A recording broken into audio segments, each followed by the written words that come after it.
A new and explosive lawsuit against FBI Director Kash Patel, filed by former FBI executives. That lawsuit alleges Patel knowingly broke the law when he carried out the firings at the behest of the White House, and it quotes him as saying he knew he could get sued for firing agents without cause, but that his job depended on removing people who had worked on cases against President Trump because, quote, the FBI tried to put the president in jail, and he hasn't forgotten it. Joining me now, the MSNBC correspondents who got the early information about this lawsuit. They've been poring over it.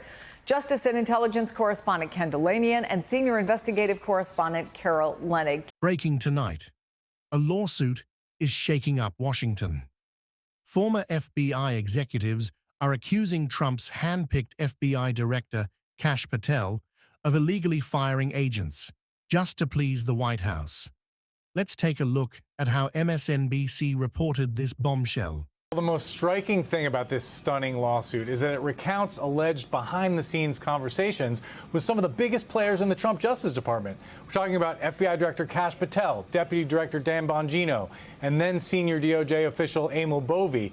Look, our viewers have heard a lot about how the FBI has been politicized. Carol and I have been reporting on these issues for months. But here, for the first time, we have an on-the-record version of events from people who were in the room, including Brian Driscoll, one of the plaintiffs who ran the FBI for months before Patel was confirmed and then stayed in the senior job for months afterwards. And if these accounts are to be believed, it's actually worse than we could have imagined. This is a 69-page complaint that reads like a great piece of narrative journalism, Chris, and it portrays an FBI that is totally beholden to the whims of the Trump White House and to outside political actors, including MAGA activists on social media. As you mentioned in the intro, it alleges that Patel fired senior FBI executives on orders from the White House for reasons that were totally political. That's against the law, and the lawsuit says Patel acknowledged knowing it was against the law. He allegedly said he knew he would be sued, but that his job depended on him carrying out the orders of the White House.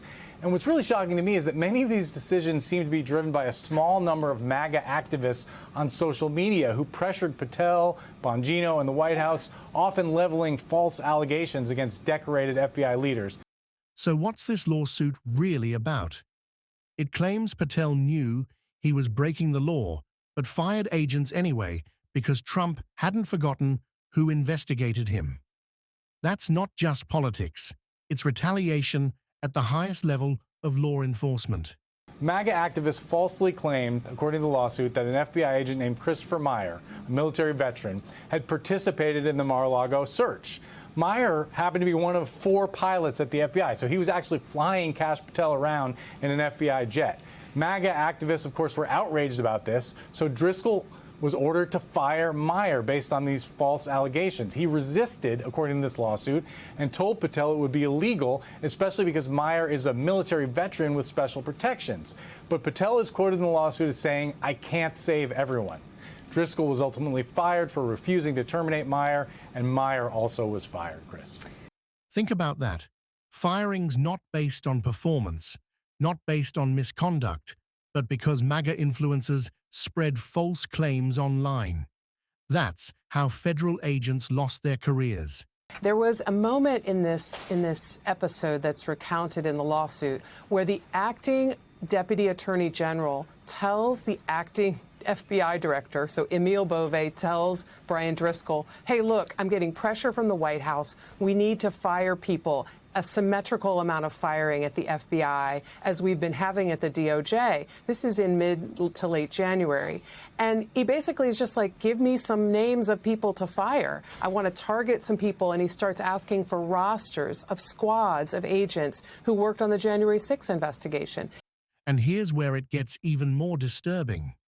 According to the lawsuit, DOJ and FBI officials were literally being told, give me names. We need blood. That's not justice. That's political purge talk. Patel is confirmed. He acknowledges to these acting leaders that he's got to fire people for political reason because the president has not forgotten about the agents who tried to, quote unquote, put him in jail. So I have not obviously seen the entire lawsuit. So help me to understand. You have a list of people you have to fire. Is it as simple as the White House wants them gone, Or do they try to at least give them some pretense of something they may have otherwise been perceived to do that might be a fireable offense? So, on the one hand, Patel promised the Senate under oath he'd never use politics to target agents. On the other hand, insiders say he had lists of people to purge, lists based only on what Trump and his allies wanted. They'll probably seek back pay, but I think what they're most seeking is public vindication here and to put a spotlight on what is really an unprecedented change in the FBI. And for the fired agents, this lawsuit isn't just about money or getting their jobs back. It's about exposing what could be one of the most blatant politicizations of the FBI in U.S. history.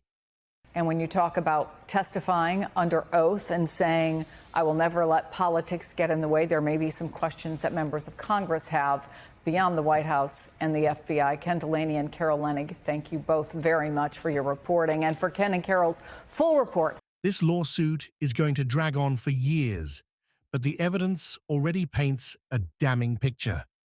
Trump's allies turning the FBI into a political weapon. And the question now, will Congress or the courts hold them accountable?